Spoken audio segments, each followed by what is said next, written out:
Bonjour, nous sommes donc accueillis aujourd'hui au Mercure Plaza Paris Pont Mirabeau en présence de Jean-Luc Chauvet. Bonjour Jean-Luc. Bonjour Gaël. Merci beaucoup d'être parmi nous. Donc Jean-Luc, en résumant rapidement votre carrière, une école de commerce. Vous avez ensuite travaillé dans une grande entreprise dans la partie marketing. Vous avez également travaillé en agence de développement commercial et agence de communication. Mais vous avez également un volet de votre activité qui est autour de la partie formation, intra- et inter-entreprise qui vous passionne beaucoup et vous êtes dirigeant de votre propre entreprise qui s'appelle C Consulting. Donc vous êtes aujourd'hui là pour nous parler un petit peu de la partie produit, positionnement, entreprise dans un monde internet, à la fois offline et online.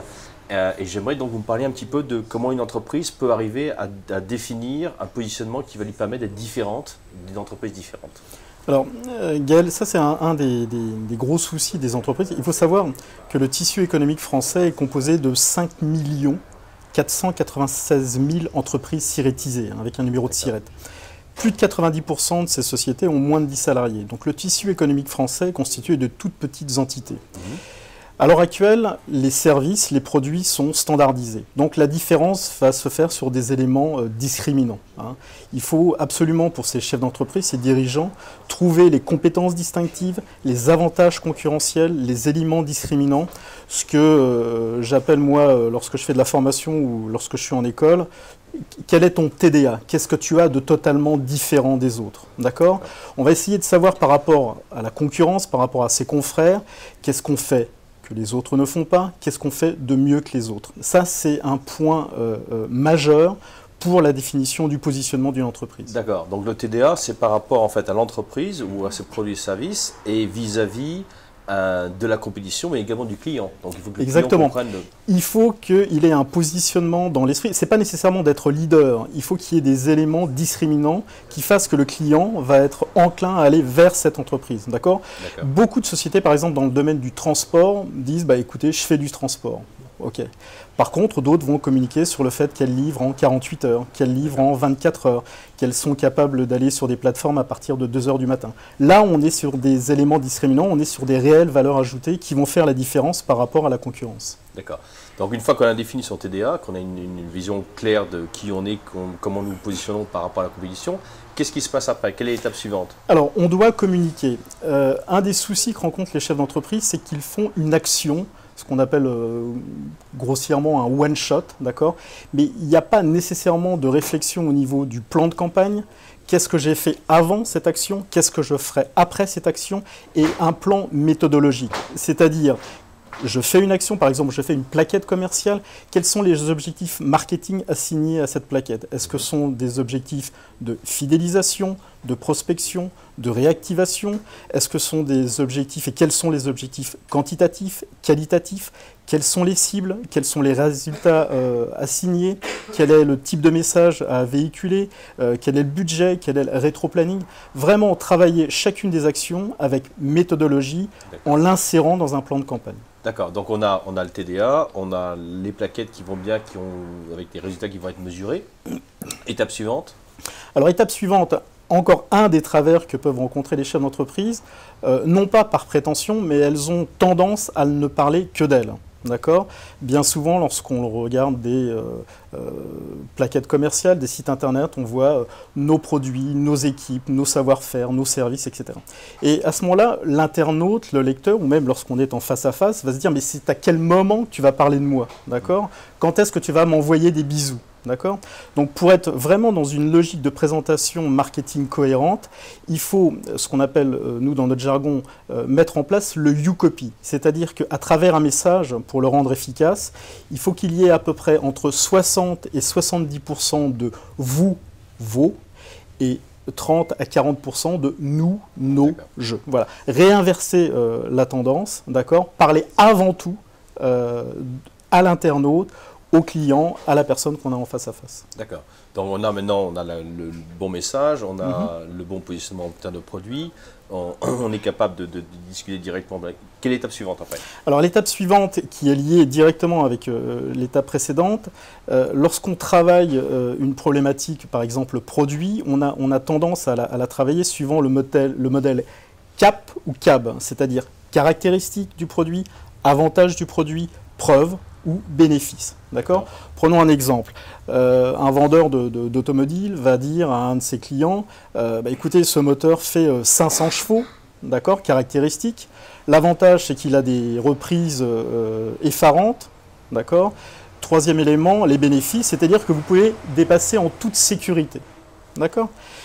Moi, le fait que ce vendeur d'automobile me dise que ce moteur a 500 chevaux m'apporte peu, d'accord, et je vais partir ailleurs. Par contre, s'il renverse cette méthode CAB et il la fait passer en BAC, c'est-à-dire qu'il me parle d'abord des bénéfices clients, là je vais être intéressé. D'accord ? Prenons l'exemple, je suis père de famille. S'il commence son discours en me disant « vous pouvez dépasser en toute sécurité », là ça vient me chatouiller en tant que parent. D'accord ? Ensuite, il va décliner les avantages qui sont des reprises étonnantes pour finir par les caractéristiques du produit, en l'occurrence un moteur de 500 chevaux. Alors, tout ça, tout ce modèle est travaillé autour des motivations du client. Alors, il y a deux grands modèles. Il y a le modèle SONCA, d'accord ? Donc, sécurité, orgueil, nouveauté, confort, argent, sympathie. Et il y a un nouveau modèle qui prend de plus en plus d'ampleur et qui est plus d'actualité, qui est le modèle SABON, d'accord ? Où on retrouve la sécurité. On introduit la notion d'affectif, d'accord ? De bien-être. Orgueil toujours, nouveauté toujours et économie. D'accord. Voilà. Donc ça, c'est pour positionner, en fait, pour arriver à déclencher des pour avoir un message efficace. D'accord. J'anime une formation qui est concevoir, réaliser des mailings et des emailing efficaces. Et on s'aperçoit simplement qu'à travers des lettres de vente, on arrive à réduire de pratiquement 50% le nombre de mots dans une lettre, d'accord, en la rendant nettement plus efficace et en travaillant cette méthode d'inversion en passant par le modèle BAC. Ce qui est exactement la même logique lorsqu'on est dans une problématique de télémarketing. Voilà. Ce que je voulais préciser, enfin mentionner, c'est que dans la partie en fait, positionnement du produit vis-à-vis d'un client, si la cible est le père de famille, effectivement, mettre d'abord la capacité de déplacement, c'est plus important. Si la cible, c'est par contre quelqu'un qui va être responsable, qui va vouloir aller très vite, avoir les performances moteurs, sont plus importantes. Donc... Exactement. Alors, la difficulté lorsqu'on est en B2C, lorsqu'on est face à du grand public, c'est qu'on peut avoir un individu qui a plusieurs motivations. Ça peut être à la fois le confort et l'argent. Oui. Il y a une difficulté supplémentaire lorsqu'on est dans le domaine du B2B, d'accord ? C'est-à-dire que par rapport à une affaire, on a plusieurs interlocuteurs, d'accord ? On peut avoir le prescripteur, l'utilisateur, le financier, l'acheteur et le décideur. Oui. Et à chaque fois, on va être obligé de réinventer un discours, réinventer un message, parce que les motivations vont être différentes d'interlocuteur à interlocuteur, même si le produit, au départ, est le même. Sachant qu'également, l'autre problème, c'est qu'il va falloir qu'on appuie sur le bouton de tous les interlocuteurs pour que l'ensemble des décisions soient prises. Exactement. Voilà. Et une fois qu'on a fait ces étapes, quelle est l'étape suivante après ? Je crois qu'on a mis pas mal d'ingrédients de notre côté pour que la réussite de tel type d'action soit au rendez-vous. Donc on a en finale, on a une stratégie qui est facile, qui est à mettre en place, différenciation, d'arriver de refaire le contenu, vérifier que tout fonctionne, soit bien validé, et à partir de ce moment-là, on a un marketing plus stratégique, beaucoup plus axé sur les besoins des clients, que marketing graphique qui va être un logo ou une affiche. Ça, c'est de la cosmétique. Je veux dire, lorsqu'on est dans une logique marketing, il faut tout d'abord appréhender son marché. D'accord ?